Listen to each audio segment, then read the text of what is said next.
Ito ang Presidential Broadcast Service. Radyo Pilipinas. Radyo Publiko Ng bagong Pilipinas para sa bagong Pilipino. Naghahatid ng mahahalagang balita at impormasyon na guugnay ng pamahalaan sa sambayanan. Tulay sa himpapawid ng serbisyo publiko. Radyo Pilipinas. Radyo Publiko. Ang boses ng Pangulo. Sa Iloilo, Radyo Pilipinas. 585 AM. Philippine Standard Time, alas 4:02. Gikan sa hulot balitaan sa PBS, Radyo Pilipinas, Iloilo.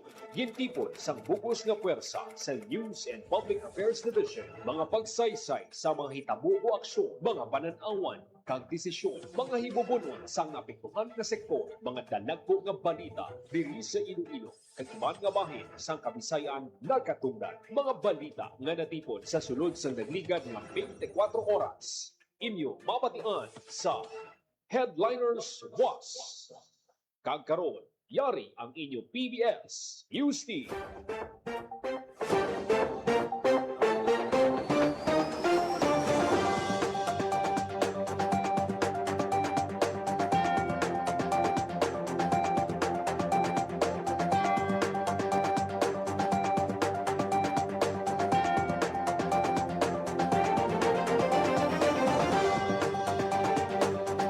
Maayong hapon.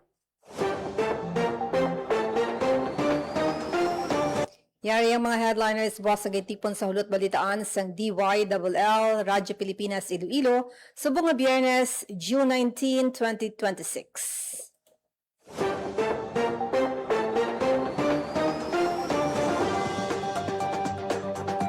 Ako si Bing Pabiona, kagyari ang mga headline.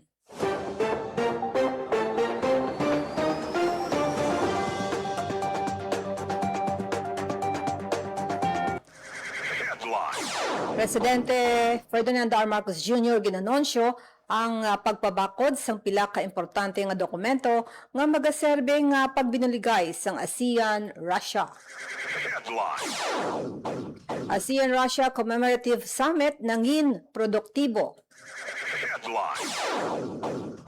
Presidente Ferdinand R. Marcos Jr. ginanonsyo ang mando ni Presidente Putin sang Russia tuloy sa paghilway sa 24 ka mga Pinoy sa Irkutsk, Siberia nga napreso sang halos 9 ka bulan bangod sa problema sa immigration. Bureau of Customs nangin instrumental sa pag-export sang Gimaras mangoes sa Europe. Pagkatapos ng konstruksyon sang aganan flyover sa Pavia, Iloilo, hugot nga ginamonitor sang Department of Public Works and Highways. DPWH Secretary Dizon gin-inspeksyon ang bagong repair nga kalsada sa Barangay West Timawa, Molo, siyudad sang Iloilo. Barangay Rojas City, ginbaha. Iloilo Governor Defensor plano nga magpahamtang Technical Vocational Hub sa probinsya. Panguluhan lokal sang siyudad sa Bacolod naghatag sang 1.78 million pesos nga cash incentive sa palarong pambansa 2026 delegates. 200 ka mga benepisyaryo sang Project Lawa kag binhi sa Pandanan Tike nakabatan sang cash assistance gikan sa Department of Social Welfare and Development. Lokal nga panguluhan sang Kalinog nagbaton sang rotavator gikan naman sa Department of Agriculture. MSMEs kag SSF cooperators sa Capiz naghiwat sang learning visit sa Negros Oriental. SK Kagawad arestado sa bypass operation sa Dueñas, Iloilo. Most wanted person sang Iloilo nadakpan sa New Lucena. Oton Municipal Police Station nakabatan sang pagkilala sa Pagdayaw Awards 2026.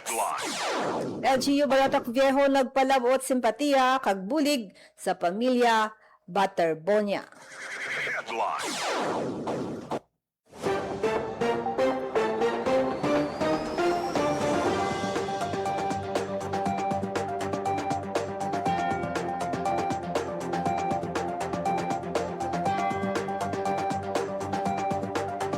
Sa detalye sa mga headlines,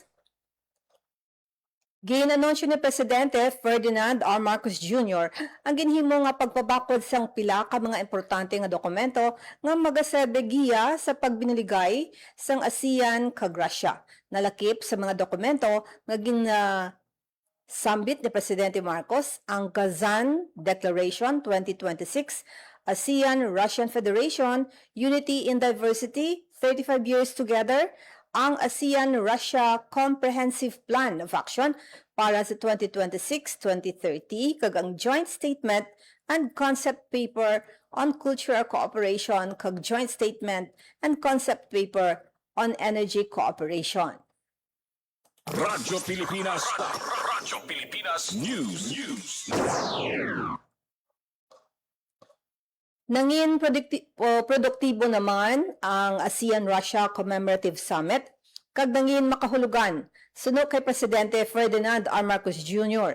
tingog nga commitment para sa pagpasulabi nga pabakuron ang kooperasyon sa political, security, economic kag socio-cultural pillars of engagement ang nahatagan pagtamod sunod kay Presidente Marcos.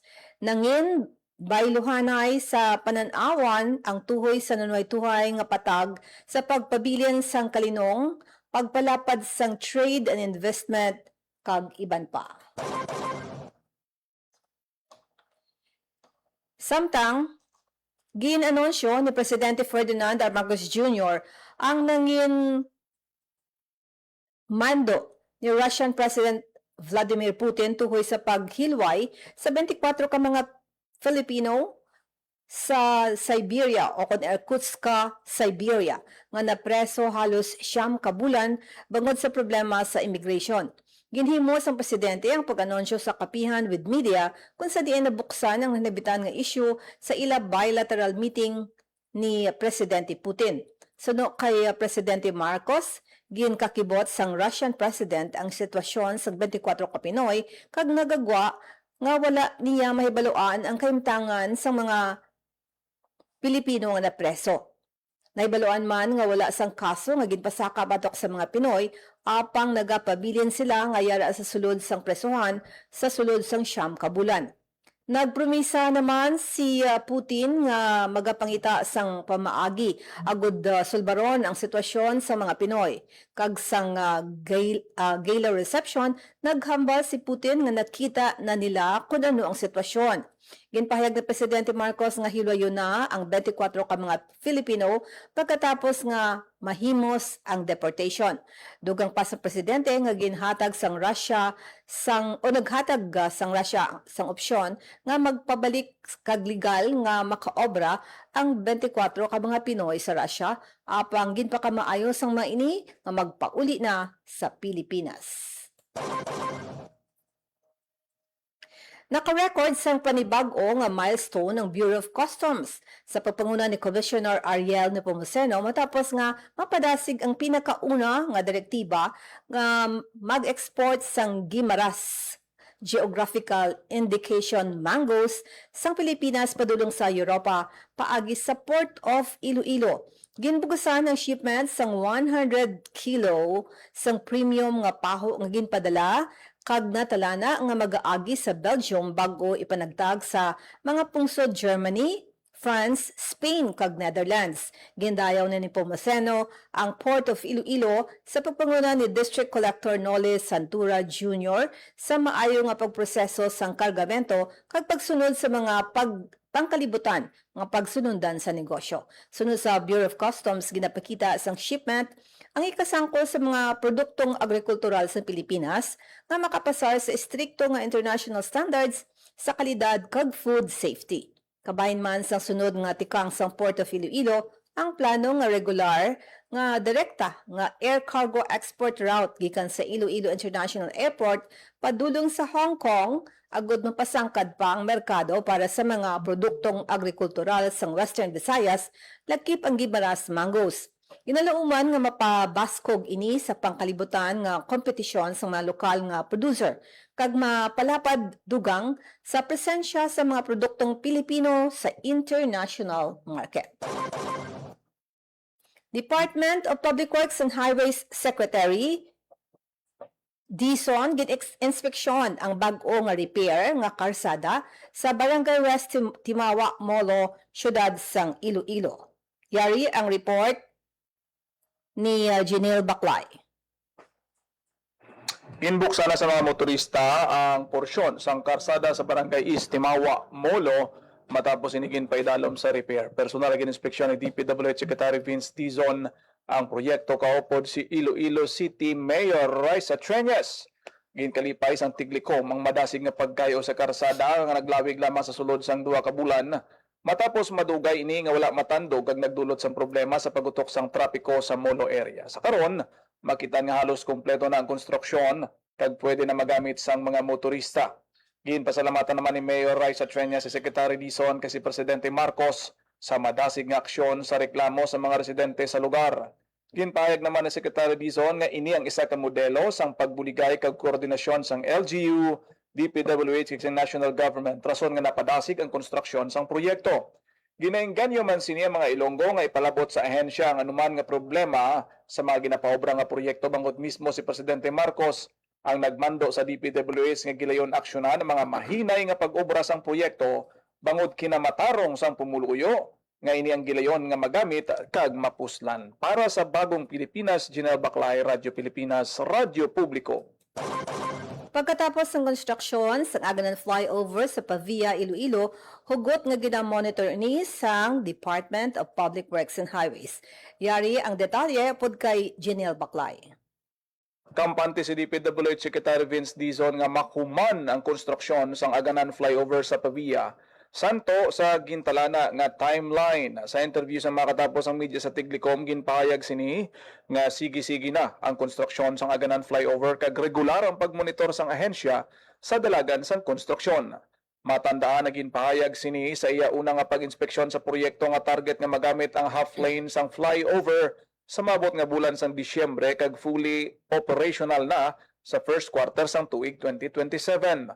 Sa karon nagapadayon ang jet grouting activity sa Aganan Flyover sa Banwa sang Pavia, agon mapapag-on pang pundasyon kabahin sang rectification activity sang DPWH. Sa nagdigad nga Marso, sang liwat nga ginsuguran ang konstruksyon sang Aganan Flyover matapos nga mauntat ang pag-obra sini sang halos 3 ka tuig.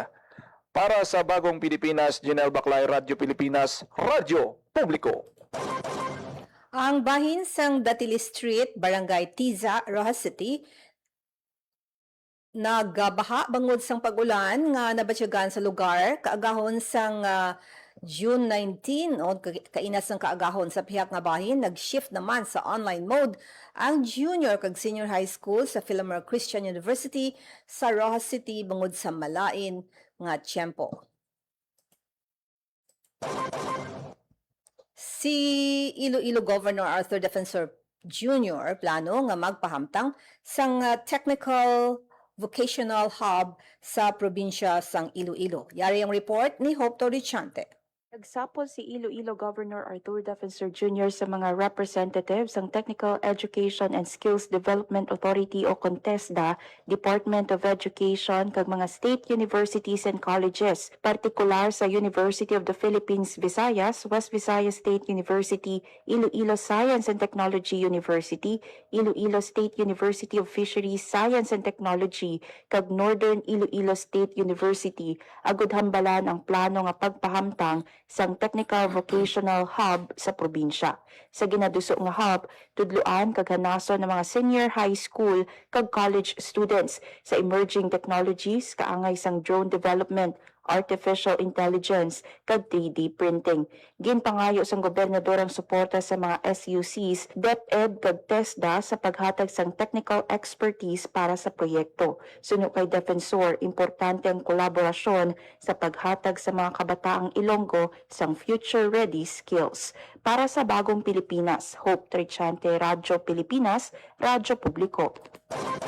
Panguluhan lokal sang siyudad sang Bacolod naghatag sang 1.78 million pesos nga cash incentive sa palarong pambansa 2026 nga mga delegates sa amuiyang siyudad. Yari ang dugang report ni JP Hervas.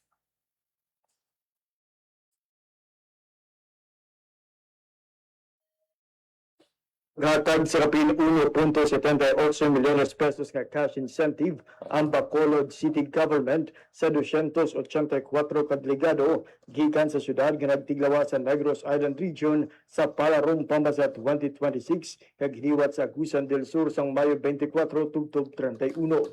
Ang cash incentive ginhatag para sa mga atleta, coaches, trainers, chaperone kag non-placers bilang pagkilala sila kontribusyon kag pagdala sang dungog sa syudad. Sa mga ginpadunggan, 54 ang medalist, 48 ang coaches, trainers kag chaperone, samtang 133 naman ang non-placer nga nagtiglawa sa Bacolod sa nasyonal nga hinampang. Base sa incentive schemes ang syudad, ang mga atleta kag coaches nga nakakuha sa gold medal nakabaton sa 18,000 pesos kada medalya, 15,000 pesos para sa silver kag 10,000 pesos para sa bronze. Ang assistant coaches naman nakabaton sa 15,000 pesos para sa gold, 12,000 pesos para sa silver kag 8,000 pesos para sa bronze. Ang mga trainers kag chaperone ginhatagan sang 10,000 pesos para sa gold medal, 8,000 pesos para sa silver kag 5,000 pesos para sa bronze. Ang mga non-medalist naman nakabaton sang 1,000 ka pesos nga allowance kada isa. Isa sa mga ginpadunggan ang 12 anyos nga swimmer nga si Sofia Sequelan nga nakadaog sang 3 ka gold medals sa elementary swimming competition. Tungod sini, nakabaton siya sa kabugusan nga 54,000 pesos nga cash incentive. Sino kay Mayor Greg Sataya, hindi mahapos ang pag-angkon sa medalya sa national nga kompetisyon. Apang para sa alkalde, ang pagrepresentar pa lang sa Bacolod kag isang rehiyon, isa na kadako nga katungdanan kag kabangdanan para ipabugal sang bugos nga komunidad. Para sa Bagong Pilipinas, JP Hervas, Radyo Pilipinas, Radyo Publiko. Nagbaton sang cash assistance ang duha ka gatos ka partner beneficiary sang project local adaptation to water access sa Kunlawa kag breaking insufficiency through nutritious harvest for the impoverished sa Pandan, Antique. Gikan ini sa Department of Social Welfare and Development, Field Office 6. Ginpangunahan sang Risk Resiliency Program, Climate Change Adaptation, and mitigation sa idalom sang Disaster Response Management Division ang ginhiwat nga payout. Ang mga partner beneficiary gikan sa mga barangay sang Mag-aba, Patria, Luhod, Bayang, Hinalinan, kag Fragante. Kada partner beneficiary nagbaton sang tig 10,260 pesos bilang kompensasyon matapos ang 200 ka adlaw nga cash for work and training program.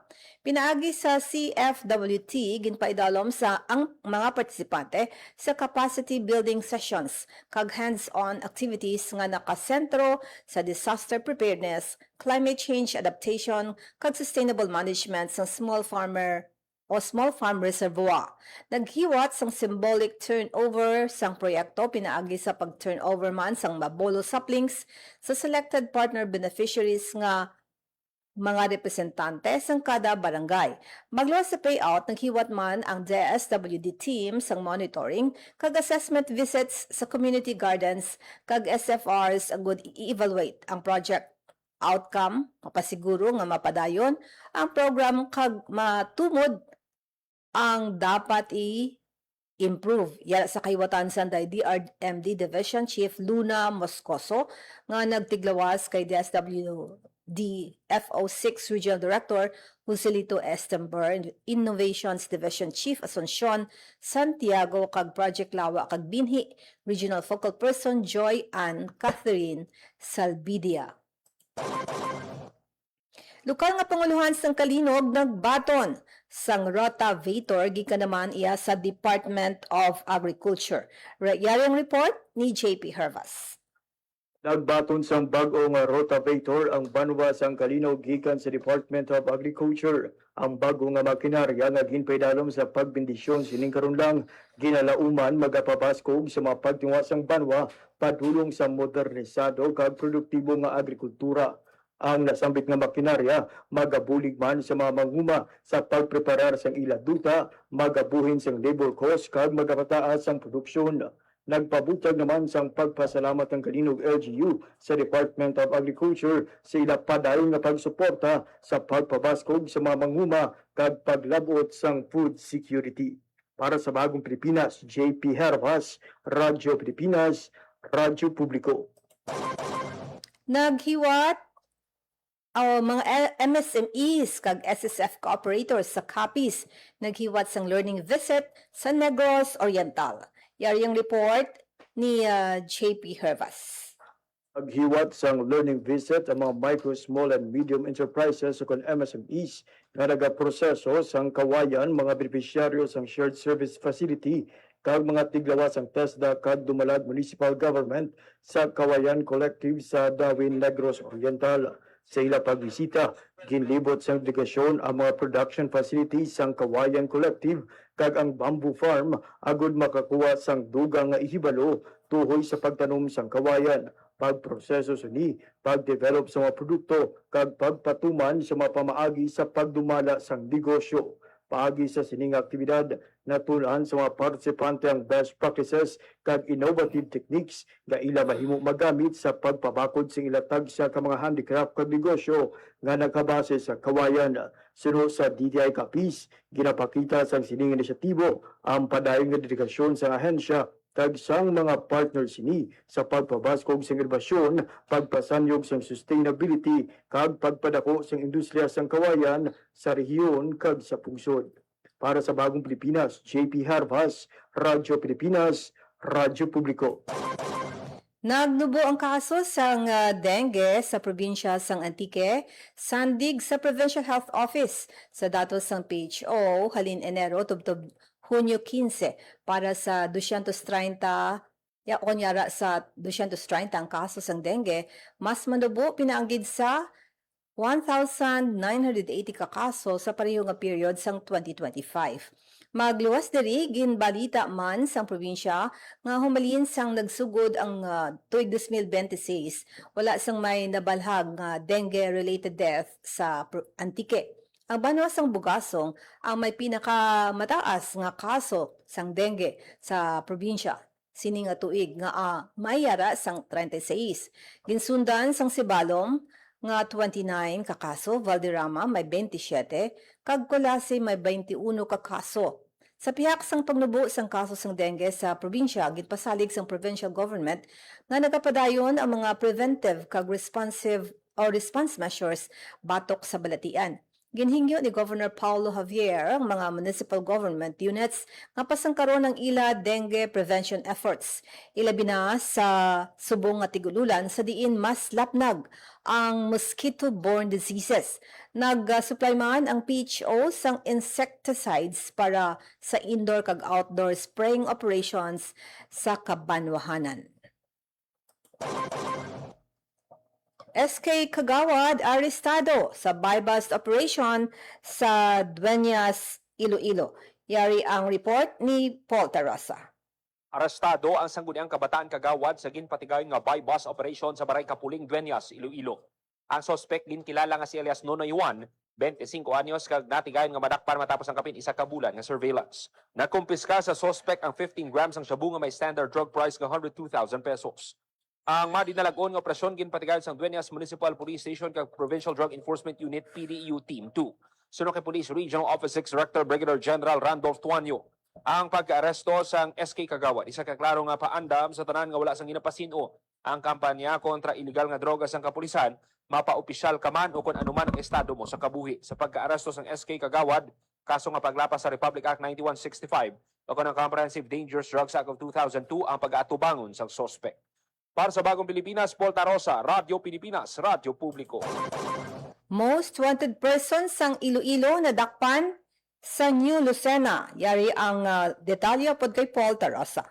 Arestado sang kapulisan ang provincial most wanted person sa Baray Poblasyon, New Lucena, Iloilo. Ang suspect ginkilala nga si alias Mer, 47 anyos, kag residente sang Barangay Bitaog, Gaha, New Lucena, Iloilo. Ang suspect nagapangatubang sang kaso nga murder. Suno kay Iloilo Police Provincial Office Director Police Colonel Bayani Razalan, hugot gid ang kampanya sang Iloilo Police Provincial Office kontra wanted person. Agot sila pasabton sa korte sa ilan nahimo nga krimen kag matagan sang hustisya ang ilan na biktima. Sa karon yara na sa kustodiya sang kapulisan ang suspect. Para sa Bagong Pilipinas, Porta Rosa, Radio Pilipinas, Radio Publiko. Oton Municipal Police Station nakabaton sang pagkilala sa Pagdayaw Awards 2026. Yarong report ni Paul Tarosa. Nakabaton sa pagkilalang Oton Municipal Police Station bilang isa sa top-performing police units sang Iloilo Police Provincial Office sa giniwat nga Pagdayaw Awards 2026 sa Heroes Hall, Camp Francisco U. Sumagaysay Senior, Santa Barbara, Iloilo. Ang Oton MPS nakabaton sang prestiyosong award matapos malabot ang highest crime solution efficiency and crime clearance efficiency sa idalom sang Type A Component City category. Gintagaan man pagkilala ang Oton MPS sa dalayawan nga performance sa kampanya kontra illegal nga droga. Ang awarding ceremony ginpangunahan ni Provincial Administrator Dr. Raul Banyas kag IPPO Director Colonel Bayani M. Razalan. Sunod kay Police Lieutenant Colonel Arnel M. Soles, Chief of Police sa Oton Municipal Police Station. Ang awards nga nabaton sang unit resulta sang dedikasyon, profesionalismo kag teamwork sang tagsa ka personnel. Gintagaan man pagkilala ni Lieutenant Colonel Solis ang bugos nga suporta sa local government unit kag partner stakeholders. Sa nabaton nga pagkilala, magapadayon ng Oton MPS sa pagdulong sang kalidad nga serbisyo para sa pumuluyo sang Oton. Para sa Bagong Pilipinas, Paul Tarosa, Radio Pilipinas, Radio Publiko. Sa dugang nga balita nagpalabot sa simpatiya kag bulig ang local government unit sang Barotag Viejo sa pamilya Baterbonia sa pagtaliwan ni 2025 palarong pambansa MVP Rene Clert Bartibonia. Sunod sa LGU, gikan sa Barangay Santo Domingo ang roots sang basketball star. Sandig sa lokal nga pamunuan, halin sa Banwa ang lolo ni Rene Baterbonia. Personal naman nga ginhatag ni Mayor Bongbong Tupas kag Vice Mayor Vivian Buenavista kaupod ang mga SB members ang resolusyon nga nagapahayag sang condolences kag cash nga 10,000 pesos sa himata.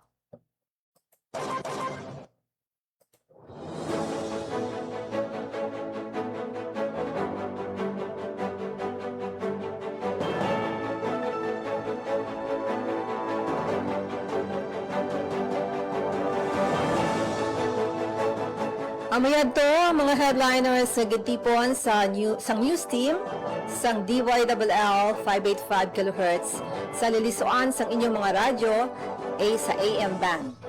Kag makita mga postings sa mga balita kag iban pang mga impormasyon sa Radyo Pilipinas Iloilo Facebook page.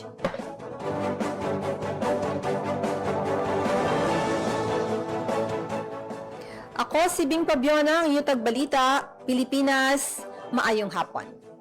Ang inyong tulay sa himpapawid ng serbisyo publiko, ang Presidential Broadcast Service, Radyo Pilipinas, Radyo Publiko. Radyo Pilipinas. Radyo Publiko. Kinilala ng pang-international at prestigyosong Asia Pacific Broadcasting Plus Awards 2025 para sa kategorya ng Government Streaming. Ito ay dahil sa epektibo nitong pagsasanib ng mga tradisyonal na media tulad ng telebisyon, radyo at print para masabayan ang mabilis na pag-inog ng mundo ng digital at social media tungo sa mas epektibong paghahatid ng mahahalaga at napapanahong mga impormasyon sa mamamayang Pilipino. Kinilala rin ang Radyo Pilipinas dahil sa patuloy na pag-akyat ng rating. Ngayon ay matatag sa pang-apat na pwesto sa Mega Manila ayon sa pinakahuling Nielsen Radio Audience Measurement Survey. At sa social media, nakamit ang mahigit 2,000% pagtaas ng bilang ng mga sumusubaybay sa Radyo Pilipinas page sa unang bahagi ng 2025. Patunay ito na ang inyong Radyo Pilipinas Radyo Publiko ay tunay na kaagapay ng inyong pamahalaan sa paghahatid ng serbisyo sa mga mamamayang Pilipino. Mula sa aming lahat, sa ngalan ng inyong pamunuan at mga kawani ng Presidential Broadcast Service, kasama ang inyong mga himpilan ng Radyo Pilipinas sa buong kapuluan. Maraming salamat po sa inyong lahat, sa inyong pagtangkilik at pagkilala. Radyo Pilipinas. Radyo Publiko.